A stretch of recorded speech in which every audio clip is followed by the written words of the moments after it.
Quantos irmãos acham o livro de Isaías? Muito obrigado, pastor Uides, por esse espaço maravilhoso e por pensar que eu posso trazer uma mensagem boa para a igreja. Apesar que eu não posso nada, o que eu faço é ler a Bíblia e meditar com os irmãos, né?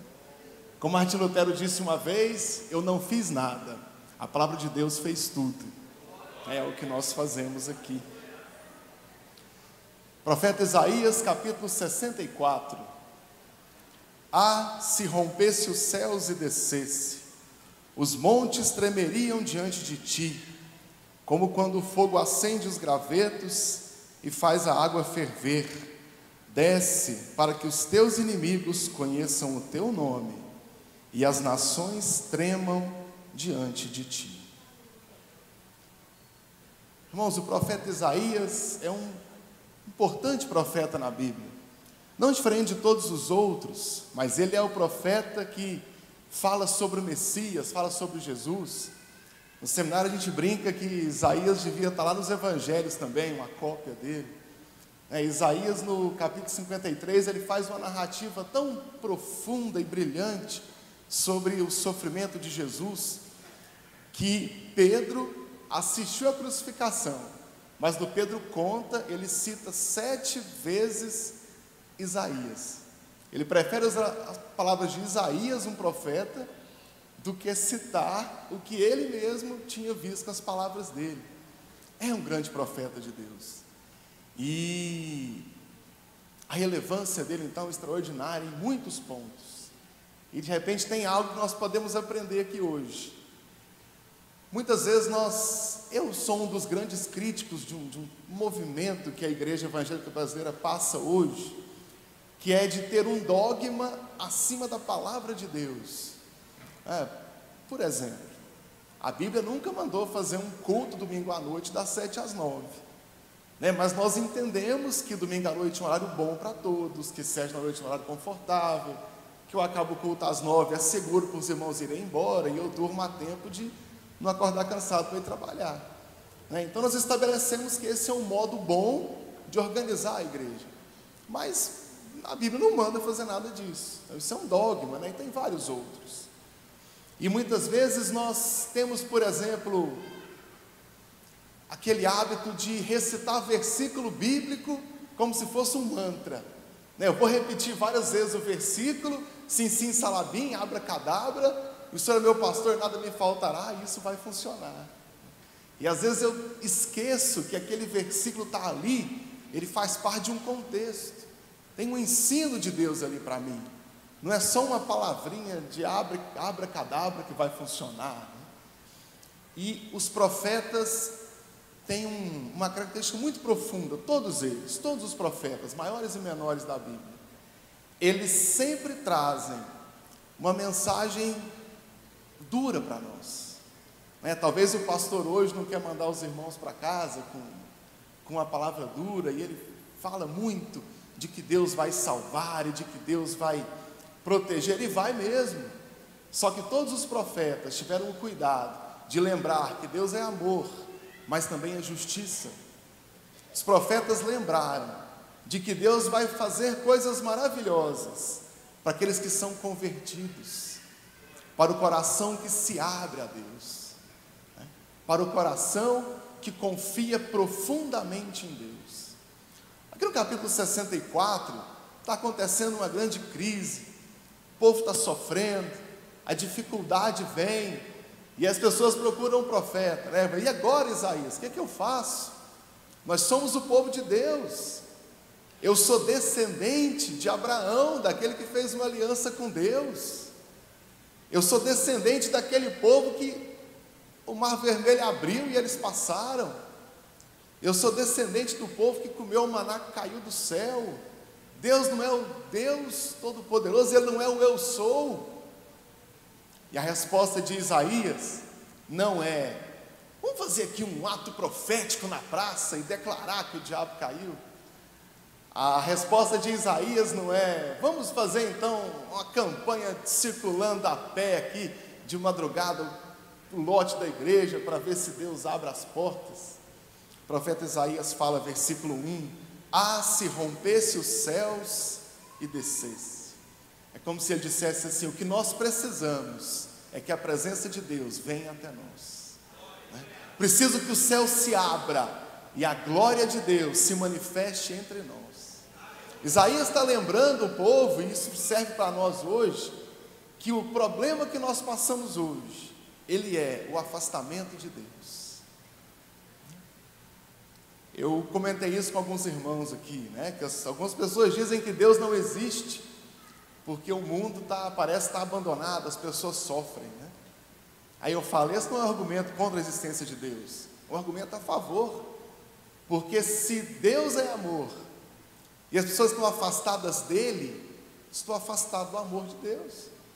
Uma vez que o povo se converter, nós nos aproximarmos de Deus, as coisas boas vão voltar a acontecer. É isso que a Bíblia diz. E aí o profeta vai lembrar: estamos sofrendo porque estamos longe da presença de Deus. Dias difíceis estão acontecendo porque Deus está nos entregando ao desdobramento das nossas próprias ações. E aí Isaías não tem outra resposta senão dizer para o povo: como seria bom se a glória de Deus descesse. E outra coisa interessante é que nós às vezes temos o mau hábito de orar, não pedindo que Deus faça a vontade dele, mas eu oro pedindo que Deus faça a minha, né?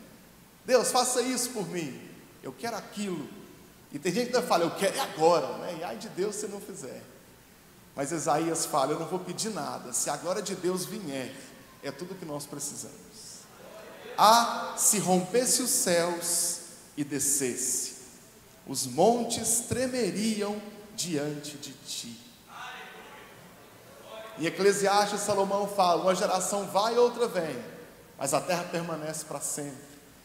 Salomão está lembrando que os montes estão ali, crise vai, crise vem, e os montes estão ali. Enchente vai e vem, e o monte permanece lá. Mas quando a glória de Deus vier, até os montes vão tremer, não vai ficar nada no mesmo lugar. E é isso que está faltando na nossa geração. Palavra dita que hoje, nesse altar, o avivamento que nós precisamos. Avivamento não é louvorzão somente. Avivamento não é só chorar em línguas somente. Avivamento é quando meu coração queima pelo desejo da palavra de Deus. Estou orgulhoso disso. Na nossa igreja está cada vez mais difícil sentar onde quer. Cheguei bem mais cedo hoje, muita gente já tinha chegado para o culto, né? Enquanto em algumas igrejas, na metade do culto os irmãos chegam. Aqui quem quer sentar na frente tem que chegar bem cedo, né?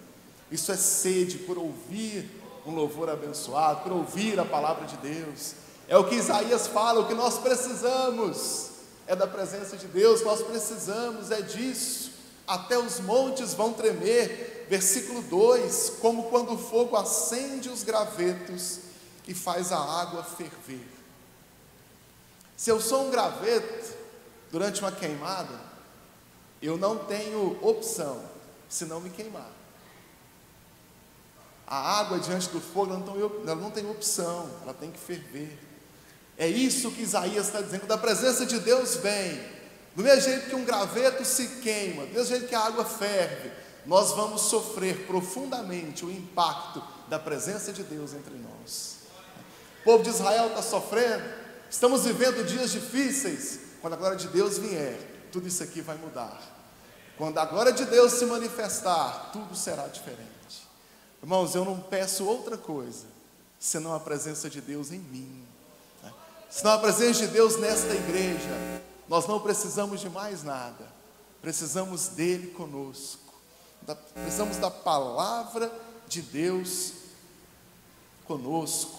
Versículo 2: como quando o fogo acende os gravetos e faz a água ferver, desce para que os teus inimigos conheçam o teu nome e as nações tremam diante de ti. Isaías sabia de uma coisa: ninguém pode contra o nosso Deus. Não há outro Deus senão o nosso Deus. Se tinha inimigos que levaram escravos os israelitas, se povos tentaram guerrear e acham que pode vencer, é porque eles não conhecem quem é Deus nos céus. É porque eles não conhecem em nome de quem nós lutamos. Está lembrado do que Davi disse para Golias? Eu vou contra você em nome do Senhor dos Exércitos. Naquele momento Davi entendeu, não importa quem sou eu, importa em nome de quem eu tenho ido. Quando Deus mandou Moisés tirar o povo do Egito, Moisés falou, eu não posso, eu sou pequeno. A resposta de Deus foi, eu vou com você. Deus não disse que Moisés era grande, Deus não disse para Moisés ir para o espelho e repetir sim, eu posso 10 vezes, igual o palestrante motivacional faz com a gente, né? Ele diz, tudo bem, você é pequeno, mas eu vou com você. Quando Deus está com você, não tem porta fechada, não tem inimigo que resiste contra você, não tem doença que pode te abater. Eu vou mais longe, a provação pode até ficar, com a presença de Deus, eu passo por ela feliz. Como Tiago fala, Tiago capítulo 1, a gente fica feliz quando passar por provação. Um dia eu chego nesse nível de fé, ficar feliz durante a provação. Um dia minha fé chega lá, não consegui ainda não, mas quando nós estamos com a presença de Deus, isso é possível, porque não existe lugar melhor do que a presença de Deus, não existe sentimento melhor do que estar avivado, sentir prazer na presença de Deus, prazer em estar com Deus, nada é melhor, nada é mais importante que isso. E aí Isaías lembra de que se os inimigos de Deus ouvirem o nome de Deus, eles vão tremer. Se eles souberem quem é Deus, todos os problemas de Israel iriam acabar naquele momento. Irmãos, talvez o que falta em nós é essa identidade do Deus que está com você, da presença que te acompanha. Talvez falta avivamento no meu e no seu coração. Talvez falta você que não é convertido, se converter hoje, aceitar Jesus. Daqui a pouco eu vou te convidar, aceita o convite, e você nunca mais vai andar sozinho. E seja lá o problema que você tiver que enfrentar, alguém vai com você, o Deus que está nos céus. Nós buscamos muitas definições de Deus, mas Deus dá a si mesmo uma: eu sou. Moisés, fala para eles, eu sou. Simples assim, aquele que é, aquele que é. Nós muitas vezes pensamos num Deus como simplesmente um ser poderoso, que pode ora fazer um milagre, ora me abrir uma porta de emprego, ora consertar aquele casamento que parece estar destruído, e Deus vai lá e restaura. Parece que Deus é só um super crente com um poder ou outro. Nós não podemos esquecer que nós vivemos nele. A nossa existência é reflexo da vontade de Deus. Nós vivemos nele, nós respiramos nele. Nós estamos aqui porque essa é a vontade de Deus. E nós seremos salvos, não porque somos bonzinhos, ninguém é bonzinho. Nós seremos salvos porque Ele nos amou. Porque Ele amou você que está me ouvindo agora. Com pecado e tudo, Ele escolheu nos amar e escolheu nos salvar. E talvez alguém pense assim, mas eu não posso, eu sou tão pecador, eu fiz esse pecado, cometi, né? esse pecado no passado, o que eu posso fazer? Irmão, se arrependa dos seus pecados, mas saiba que a sua salvação foi conquistada lá na cruz. Quem te salvou foi Jesus lá na cruz. A salvação é dele, ninguém toma a sua salvação das mãos dele. Ninguém, não tenha medo disso. Deus te trouxe aqui hoje para te lembrar que Ele ama você e que a salvação vem dEle. Versículo 3: pois quando fizestes coisas tremendas, coisas que não esperávamos, desceste, e os montes tremeram diante de ti. Isaías lembrou de uma coisa: ele já conhece esse Deus. Ele não ouviu falar, ele sabe quem é. Em outro momento, ele viu os montes tremerem, porque a presença de Deus veio e fez coisas inexplicáveis. Quem já é convertido há mais tempo, tem muitas histórias para contar de coisas que Deus já fez, de de coisas que Deus faz hoje. Todos que estão aqui podem, em um momento, lembrar: Deus já fez isso. Nós não estamos aqui crendo em um Deus que amanhã fará um milagre, que amanhã terá poder. Cremos num Deus que tem poder hoje, que faz milagres hoje, e que eu sou testemunha de que na minha vida milagres aconteceram. E aí Isaías lembra disso, porque no passado o Senhor já desceu, no passado o Senhor já fez a diferença, e Deus pode fazer a diferença hoje. Qual outra explicação para essa igreja cheia, para você vir aqui, deixar o conforto da sua casa, muitas vezes contribuir com o seu dinheiro para manter essa obra funcionando, se não a certeza de que Deus está com você aqui, né? De que Ele fala com você, de que Ele abençoa a sua vida, de que abre portas que estão fechadas. Versículo 4: desde os tempos mais antigos, ninguém ouviu, nenhum ouvido percebeu, e olho nenhum viu outro Deus além de ti, que trabalha para os que nele esperam. Aqui Isaías está criticando o politeísmo da época dele, não diferente de hoje. Existia Deus para tudo: Deus da colheita, Deus do rebanho, Deus do rio, Deus do sol, Deus da tempestade, por aí ia. Todos esses deuses não são bons, eles são raivosos. Se eu não fizer o sacrifício do modo certo, se eu profanar o nome dele, enfim, qualquer coisa que eu fizer, ele vem e me amaldiçoa. Alguma coisa errada, ele vem e faz comigo, e ele me pune. E aí Isaías lembra que o nosso Deus, Ele nos ama tanto, que não nos cobra um ritual difícil de seguir, mas que nos ama, e de que Ele faz tantas coisas por nós, que parece que Ele é o servo, mas o servo sou eu. Lembra do quanto você já pediu a Deus? De quantas coisas você já orou e na verdade apenas pediu, e Deus fez? E parece que você é o servo, ele é o servo, né? Eu sou o dono do escravo e ele é o escravo. Mas não, isso é amor. Não existe outro Deus capaz de fazer isso por nós. Não existe outra porta que eu possa bater e que eu reconheça um Deus assim. Isaías está nos dizendo que o nosso Deus é incomparável, que as coisas nós recebemos de Deus, se houvesse outro, não receberíamos de outro, de que o modo como nós somos alimentados e sustentados por esse Deus, não existe outro que faça semelhante por nós. Versículo 8: contudo, Senhor, Tu és o nosso Pai, nós somos o barro, Tu és o oleiro, todos nós somos obra das Tuas mãos. Se nós somos de barro, e tem barro para todo lado, se há algo de valor em um vaso de barro, foi a mão que o fez. Não é assim? Senão é terra. Eu brinco com meu chefe, falo: cuida bem de mim. Sem eu aqui, é só um monte de cadeira e ferro e lata numa sala. Comigo, isso aqui é um departamento. Eu pego no pé dele pedindo aumento, não funcionou até hoje, mas na próxima, quem sabe, né?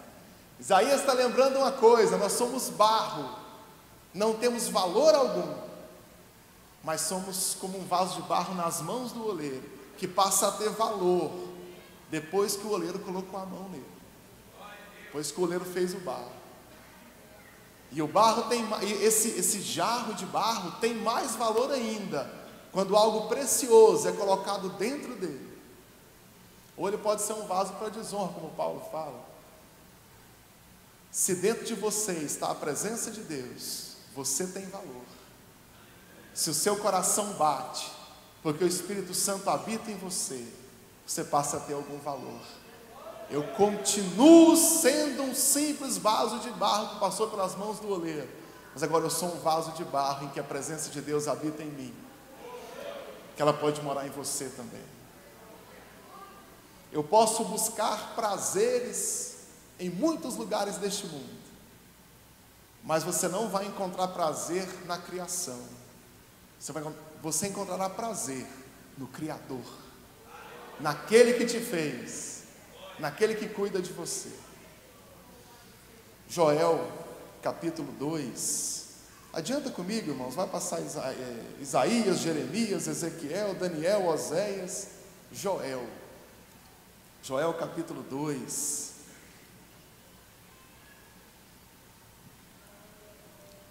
Joel, capítulo 2, e o versículo 12.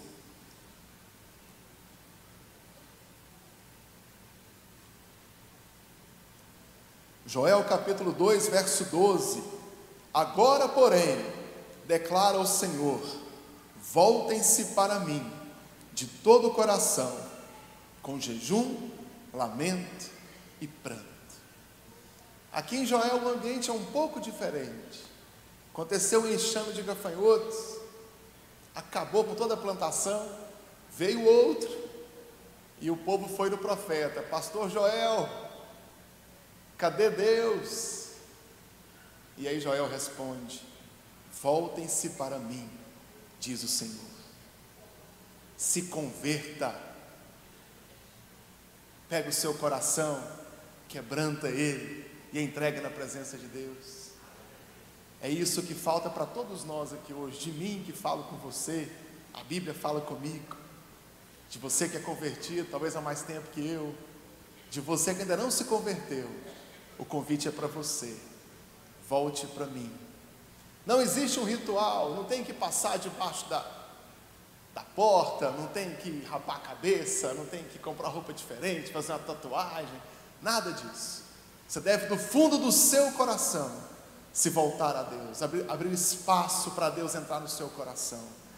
E aí o profeta Joel fala isso para o povo: agora, porém, declara o Senhor, voltem-se para mim de todo o coração, com jejum, lamento e pranto.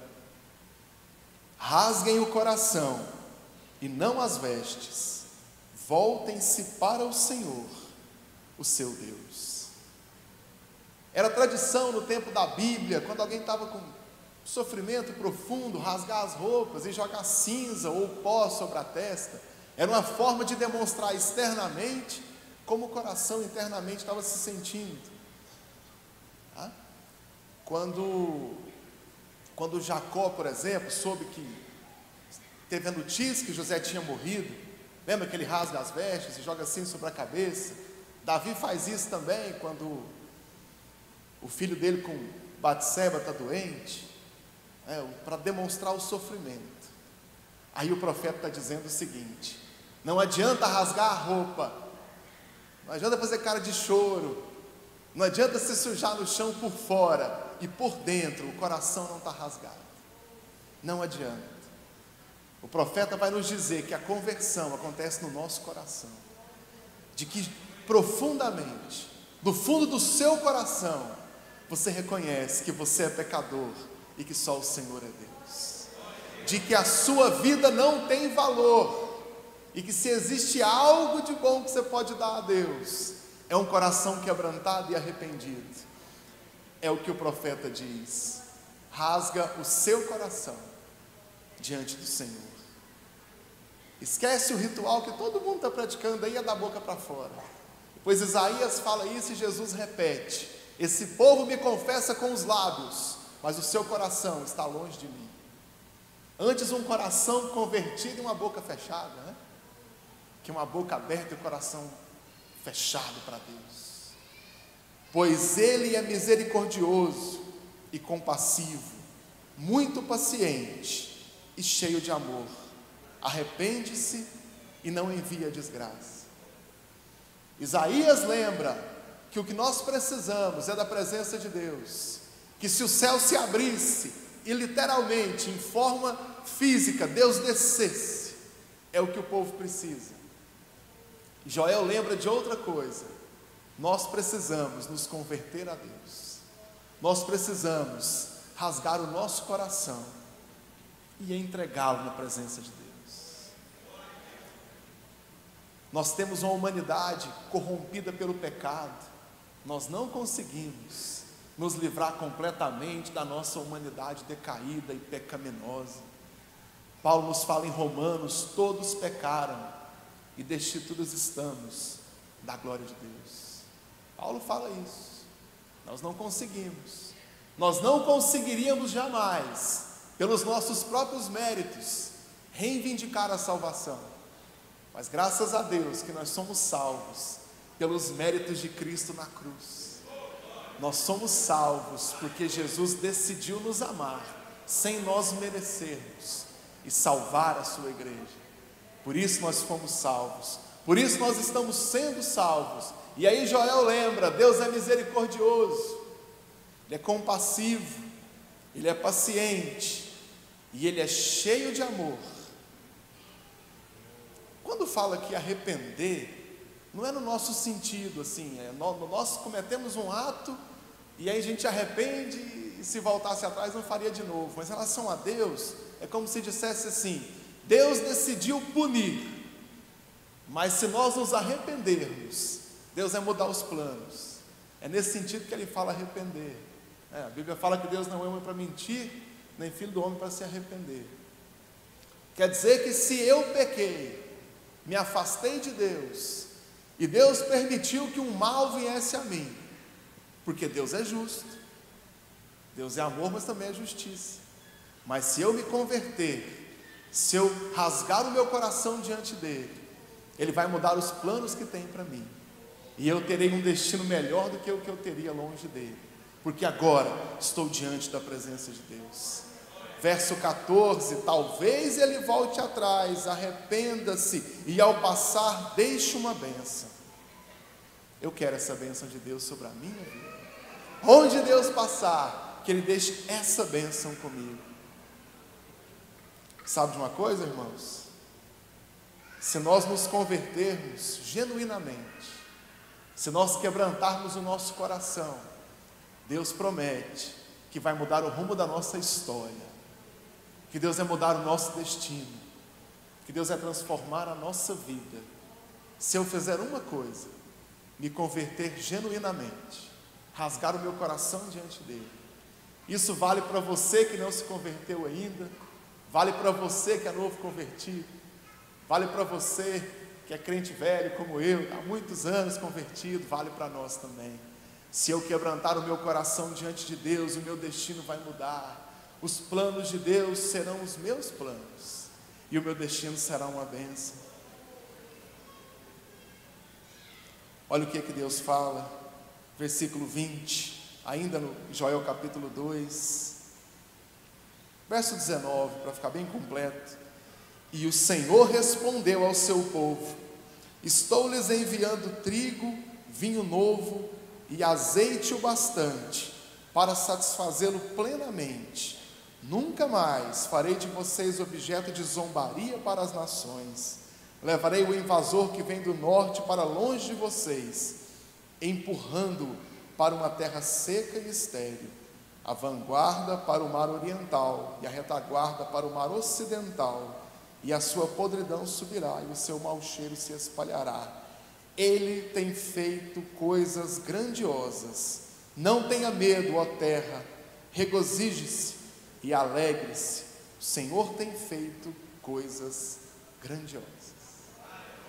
Eu não poderia ler esses versículos que eu li agora sem lembrar que antes dessas promessas de Deus enviar trigo, vinho novo, azeite, de expulsar os nossos inimigos, são promessas de Deus, estão em Joel, foram para o povo daquele tempo, mas nosso Deus é o mesmo. A aplicação desse texto vale para nós hoje, e Deus pode fazer isso. Você está tendo um segundo semestre difícil? Deus pode mudar. Você está sem alegria na sua vida?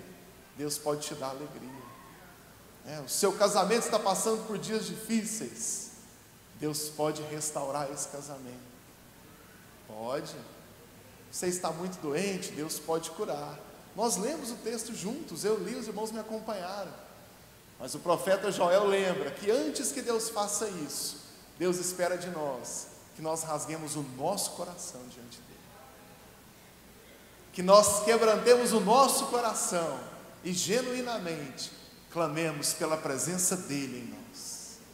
quando eu entregar o meu coração diante de Deus, quando eu me converter genuinamente, Deus fará tudo isso comigo, e tem prazer em fazer, e vai fazer na sua casa, e vai fazer na sua vida, em nome de Jesus. Você crê na palavra de Deus? Você crê nisso? Vamos ficar de pé, vamos orar juntos. Peça a Deus que te ensine como converter o seu coração, o que